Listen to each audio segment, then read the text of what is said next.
ചന്ദ്രോത്ത് തറവാട്ടുകാർ നടത്തിയ മാതിരി ഒരു ഉത്സവം ഇന്നേ വരെ ആരും നടത്തിയിട്ടില്ല. ആ പറഞ്ഞ സത്യം. അതുകൊണ്ടാ പറഞ്ഞത് ഇക്കൊല്ലം ഉത്സവം നമുക്ക് പൊടി പൊടിക്കണം. ഇക്കൊല്ലം പൊടി തന്നെ പൊടിക്കേണ്ടി വരും. എന്താ തമ്പ്രാനെ? അല്ല, ഉത്സവത്തിന് ഇനി സമയമുണ്ടല്ലോ, അപ്പൊ ആലോചിക്കാം. അങ്ങനെ ഒരു രഹസ്യം പറയാനുണ്ടായിരുന്നു. ആ, എന്നാ പിന്നെ ഞാൻ നടക്കട്ടെ. ആയിക്കോട്ടെ, കമ്മിറ്റി മീറ്റിങ്ങിന് ഇങ്ങെത്തില്ലേ? ഓ, അങ്ങനെ ഞാൻ എവിടെയൊക്കെ തെരഞ്ഞു. തെരയാൻ എന്നെ ആരെങ്കിലും കുഴിച്ചിട്ടുണ്ടോ? മേനോൻ അങ്ങനെ തമാശ കേൾക്കാൻ എന്ത് രസം വന്നു. അതെയാ, തന്നോട് ഞാൻ പറഞ്ഞിട്ടില്ലേ ഇങ്ങോട്ട് എഴുന്നള്ളണ്ടാന്ന്. ഞാൻ അങ്ങോട്ട് വരാം. ആരെങ്കിലും കണ്ട എന്താ വിചാരിക്കുക? വക്കീൽ അദ്ദേഹം പ്രത്യേകം പറഞ്ഞു വിട്ടതാ എത്രയും വേഗം വന്ന് കാണാൻ. എന്താ ജപ്തി ഉടനെ എങ്ങാനും ഉണ്ടാവോ? ഉടനെ ഉണ്ടാകാതിരിക്കാനുള്ള പണിയൊക്കെ ഞങ്ങൾ ചെയ്തു വെച്ചിട്ടുണ്ട്. ഇയാൾ എന്തിനാ എപ്പോഴും കൈ നീട്ടണേ? എന്റെ കയ്യിൽ ചില്ലി കാശില്ല. അയ്യോ, അതല്ല, അങ്ങനെ പിടിച്ചിറക്കാനാ. പിന്നെ വിധി നടത്തു നടപടികളെ തോൽപ്പിക്കണമെന്ന ഉദ്ദേശത്തോടു കൂടി വസ്തുക്കൾ അന്യാധീനപ്പെടുത്താൻ സാധ്യത ഉള്ളതുകൊണ്ട് എത്രയും വേഗം വിധി നടത്താൻ അനുവദിക്കണമെന്ന് പറഞ്ഞ് അവന്മാരുടെ വക്കീൽ ഒരു നമ്പർ ഇറക്കി നോക്കി. മണവാളം വക്കീൽ ആരാമോൻ ചാടി എഴുന്നേറ്റ് ഇംഗ്ലീഷിൽ ഒരു കീച്ച് കീച്ച്. അവന്മാരുടെ വക്കീലിന് ഖമാന്നൊരക്ഷരം മിണ്ടിയിട്ടില്ല. പക്ഷെ അങ്ങനെ എത്രയും വേഗം വന്ന് വക്കീൽ അദ്ദേഹത്തെ ഒന്ന് കാണണം. മനസ്സിലായി. വക്കീൽ പീസല്ലേ, ഞാൻ വരാം. താൻ പോയിക്കോ. എന്താ ഒരു ബിരിയാണിയുടെ മണം? അത് നമ്മുടെ സൂര്യന്റെ. പോടോ.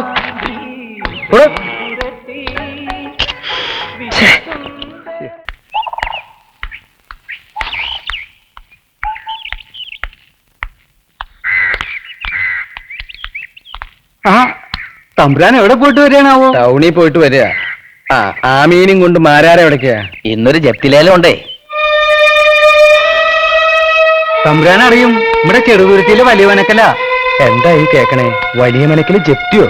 ശിവ ശിവ. ഇയാള് വന്ന് പറഞ്ഞപ്പോ ആദ്യം എനിക്ക് വിശ്വാസമില്ല. മുഴുവനും കഥ അത്രേ. ഒക്കെ നാരായണൻ തിരുമേനിയുടെ പിടിപ്പില്ലായ്മയാ. ചെണ്ട കൊട്ടി അറിയിക്കൽ വേണമെങ്കിൽ ഒഴിവാക്കാം. പക്ഷെ വാദിക്ക് അങ്ങനെ തന്നെ വേണമെന്നൊരു വാശി. കോടതികാരല്ലേ, ചെയ്യാതിരിക്കാൻ പറ്റുമോ? ഇഷ്ടമുണ്ടായിട്ടല്ല, സീസൺ അല്ലാത്തപ്പോ ഇങ്ങനെ എന്തെങ്കിലും കിട്ടണതല്ലേ ഉള്ളൂ ഒരു ആശ്വാസം. വരട്ടെ തമ്പുരാനെ.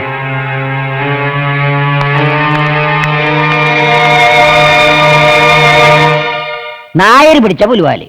ആര് പിടിച്ച പുലിവാല? നിന്റെ അച്ഛൻ പിടിച്ച പുലുവാലി. അങ്ങനെ ഒരു ഫിലിം ഉണ്ടോ? കഞ്ഞാ പിഞ്ഞാ പറഞ്ഞിരിക്കാനാ ഞാനില്ല. നായര് പിടിച്ച പുലിവാല ഉണ്ട് ചേച്ചി. ബ്ലാക്ക് ആൻഡ് വൈറ്റ് അല്ലേ മുത്തച്ഛ? കറക്റ്റ്. അപ്പൊ പറ, നായര് പിടിച്ച പുലുവാലിന്റെ അവസാനത്തെ അക്ഷരം ല. Love today. മലയാളം ഇംഗ്ലീഷും തമിഴും കൂടി കൂട്ടിക്കളത്തി പറയാനാണ് ഞാനില്ല. അങ്ങനെ നിബന്ധനയൊന്നും ഇല്ലല്ലോ. എങ്കിൽ ഞാനില്ല. അങ്ങനെയൊന്നും പറഞ്ഞാൽ പറ്റില്ല. എന്താണ് മുത്തശ്ശനും മക്കളും കൂടി ഒരു കശപിശ?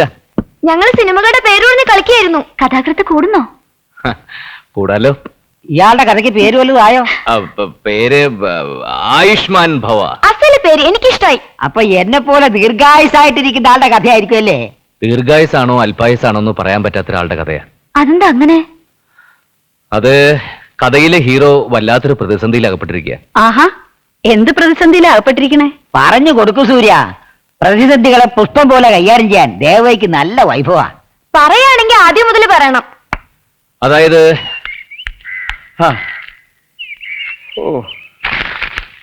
അവന്റെ ഒരു ബിരിയാണി ഇവിടെ ഇരിക്കട്ടെ. അങ്ങനെയാൾ ആ പാലത്തിന്റെ മുകളിലെത്തി. പാലത്തിന്റെ മുകളിലൂടെ കുറെ ദൂരം നടന്നപ്പോ അയാൾക്ക് തോന്നി ആത്മഹത്യ ചെയ്യാന്ന്. ഈശ്വരാ. ആ പാലത്തിന്റെ മുകളിൽ നിന്ന് അയാളെടുത്ത് താഴേക്ക് ചാടി. എന്നിട്ട് ചത്തോ? ചത്തില്ല. അവന്റെ ആയുഷെത്തിയില്ല, അതുകൊണ്ട് കത്തില്ല. എന്നിട്ട് ജീവിതത്തിലെ പ്രശ്നങ്ങളിൽ നിന്ന് ഒളിച്ചോടാൻ ആത്മഹത്യ ചെയ്യാൻ എത്തിയ മറ്റൊരാൾ അയാൾ ഈ ചെറുപ്പക്കാരനെ കണ്ടെത്തി നിർബന്ധിച്ച് വീട്ടിലേക്ക് കൂട്ടിക്കൊണ്ടുവരികയും ചെയ്തു. എന്നിട്ട് ആ മറ്റൊരാൾ ആത്മഹത്യ ചെയ്തോ? ചെയ്തില്ല. അത് അവര് തമ്മിലൊരു കരാറ് കാരണമാ. ചെറുപ്പക്കാരൻ ഏതായാലും മരിക്കാൻ ഉറപ്പിച്ചവനാ. അതുകൊണ്ട് അവനെ കൊണ്ട് 10 ലക്ഷത്തിന്റെ LIC പോളിസി എടുപ്പിച്ചിട്ട് ആ മറ്റൊരാൾ നോമിനിയായിട്ട് ഒപ്പുവെക്കുകയും ചെയ്തു. അതെന്തിനാ? എടാ മണ്ട, ആ ചെറുപ്പക്കാരൻ ചത്താൽ 10 ലക്ഷം അയാൾക്ക് കിട്ടില്ലേ? അമ്പടാ, ആ മറ്റൊരാൾ ആള് കൊള്ളാലോ, മഹാഭാവി. പക്ഷെ അയാൾ ആള് നല്ലവനാ. എന്ത് നല്ലവൻ? അവന്റെ പെടലിക്കെട്ട് 2 കൊടുക്ക വേണ്ടത്. അത് തന്നെ. ഇടയ്ക്ക് കയറി പറയല്ലേ അമ്മേ. എന്നിട്ട് ആ മറ്റൊരാൾക്ക് 10 ലക്ഷം കിട്ടിയോ? അവിടെയാണ് ഞാൻ പറഞ്ഞ പ്രതിസന്ധി. എന്താ അത്? ചെറുപ്പക്കാരൻ ആ മറ്റൊരാളുടെ മകളുമായിട്ട് പ്രേമബന്ധത്തിലായി. അസലായി. അയാൾക്ക് അങ്ങനെ തന്നെ വേണം. ആ ചെറുപ്പക്കാരനെ ഇപ്പൊ ചെകുത്താന്റെയും കടലിനെ നടക്ക. ഒരു വശത്ത് ആ മറ്റൊരാളെന്ന ചെകുത്താനും മറുവശത്ത് പ്രേമമെന്ന കടലും. പട്ടി ചെറ്റത്തരം കാണിക്കുന്നതിന് ഒരു അതിലൊക്കെ ഉണ്ട്. അല്ല അച്ഛാ, സൂര്യന്റെ കഥ പറയായിരുന്നു. അതെ, ഞാൻ കേട്ടു. അതുകൊണ്ട് തന്നെയാ പറഞ്ഞത്. ആ ചെറുപ്പക്കാരൻ വിശ്വാസവഞ്ചനയല്ലേ കാണിച്ചത്. അവനെ ഞാൻ പട്ടിന്ന് വിളിച്ചത്. എന്ത് വിശ്വാസവഞ്ചന? കാണാൻ കൊള്ളാവുന്ന ചെറുപ്പക്കാരനും ചെറുപ്പക്കാരെയും തമ്മിൽ അടുക്കാൻ അവസരം കിട്ടിയാൽ ചിലപ്പോ പ്രേമിച്ചെന്ന് വരും അതൊരു കുറ്റമാണോ? കുറ്റമാണ്. എന്ത് കുറ്റം? ആ ചെറുപ്പക്കാരനൊരു മനുഷ്യനല്ലേ? അവൻ വെറും ഒരു മനുഷ്യനല്ല, മരിക്കാമെന്ന് ഒരാളോട് വാക്ക് പറഞ്ഞ് കരാറിൽ ഒപ്പിട്ടവനാ. എന്ത് കരാറ്? അയാളുടെ അതിമോഹത്തിന് അങ്ങനെ തന്നെ വേണം. അതിമോഹമല്ല ദേവകി, അയാൾക്ക് ഒരുപാട് പ്രശ്നങ്ങളുള്ള ആളാ. അത് അച്ഛനെങ്ങനെ അറിയാം? ഈ സൂര്യൻ തന്നെയല്ലേ പറഞ്ഞത് ആ ചെറുപ്പക്കാരന്റെ പേരിലുള്ള LIC പോളിസിക്ക് 3 മാസം കൂടുമ്പോ 25,000 രൂപ അടയ്ക്കണത് ആ പാവപ്പെട്ട മനുഷ്യനാണെന്ന്. 25,000 രൂപ ഒന്നും സൂര്യേട്ടൻ പറഞ്ഞില്ലല്ലോ. 10 ലക്ഷത്തിന്റെ പോളിസിക്ക് 25,000 രൂപ പ്രീമിയം അടക്കണമെന്ന് ആരെങ്കിലും പറഞ്ഞോടി? ഈ കഥ ശരിയാവില്ല, ഇത് തിരുത്തി എഴുതണം. തിരുത്തി എഴുതിയില്ലെങ്കിൽ ഞാൻ സമ്മതിക്കില്ല. അതിന് നീ ഇങ്ങനെ തുള്ളുന്നത് എന്തിനാ? കഥ കേട്ടിട്ടുള്ള ആവേശത്തില് എന്താ കൂടെ തുള്ളണോ? ആവേശം കൊള്ളാൻ വരട്ടെ, കഥ പിന്നെ എന്തായാലും അറിഞ്ഞിട്ടാവാം. കഥ ഇത്രയൊക്കെ ആയിട്ടുള്ളൂ. അതല്ലേ ഞാൻ പറഞ്ഞത് ചെറുപ്പക്കാരൻ ഒരു ധർമ്മസങ്കടത്തിലാന്ന്. ധർമ്മസംഘപ്പെട്ടിട്ട് ഒരു കാര്യമില്ല. കുരുതി കുഴി വെച്ചിട്ടുള്ള കോഴി അവൻ. മറ്റൊരാളുടെ മോളെ കയറി പ്രേമിച്ചാണ്ടല്ലോ അടിച്ചതിന്റെ കണ്ണു. മതി മതി, കണ്ണുപൊട്ടിക്കലൊക്കെ ഇനി എന്തെങ്കിലും കഴിച്ചിട്ടാകാം. എല്ലാരും വന്നേ. ഇപ്പൊ കഥ എത്രത്തോളായി സൂര്യേട്ടാ? ആ ഏതാണ്ട് പകുതിയോളായി. എന്നാ പിന്നെ ഇവിടെ ഒരു ഇന്റർവെൽ ആയിക്കോട്ടെ. ഓ, അപ്പൊ കാര്യങ്ങളുടെ കിടപ്പ് ഇങ്ങനെയാണല്ലേ? ഇതൊരു വെറും കഥയല്ല.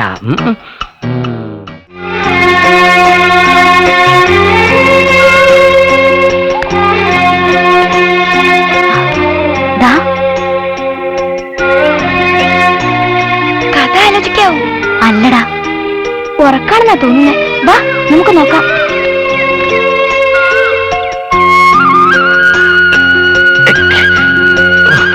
അമ്പടെ കള്ള, കഥ ആലോചിക്കാന്ന് പറഞ്ഞ് കിടന്ന് ഉറങ്ങല്ലേ? ഹീറോ ഓരോന്നാലോചിച്ച് ഇങ്ങനെ കിടന്നുറങ്ങുന്ന ഒരു സീനുണ്ട്. അതെങ്ങനെ ഉണ്ടാവും നോക്കുമായിരുന്നു. സത്യം ഞാനീ പറയുന്നത്. ആയിക്കോട്ടെ.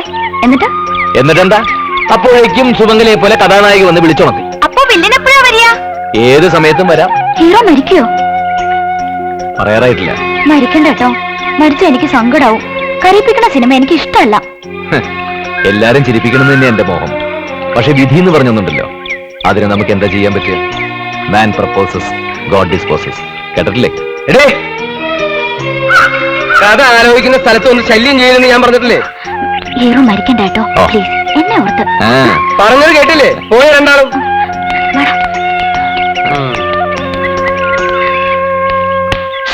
അപ്പോഴേ നീ എന്താ തീരുമാനിച്ചേക്കണേ? എന്ത് തീരുമാനിക്കാൻ? നീ ഇവിടെ വന്നിട്ട് എത്ര നാളായിന്നറിയോ? എത്രയായി? മാസം 6 കഴിഞ്ഞു. 6 മാസോ? ഇന്നലെ വന്ന പോലെ തോന്നണു. നിനക്ക് അങ്ങനെ തോന്നും. മുട്ടയും ചിക്കൻ ബിരിയാണി ഒക്കെ അടിച്ച് സുഖമായിട്ട് കിടന്നു ഉറങ്ങി എന്റെ മോളുടെ പിന്നാലെ പഞ്ചാര അടിച്ച് നടക്കണം. നിനക്ക് അങ്ങനെ തോന്നിയില്ലെങ്കിൽ അത്ഭുതമുള്ളൂ. ഞാനിവിടെ തീ ചവിട്ടി നിൽക്കുന്നത്. എനിക്കൊരു ദിവസം തോന്നിയൊരു കൊല്ല.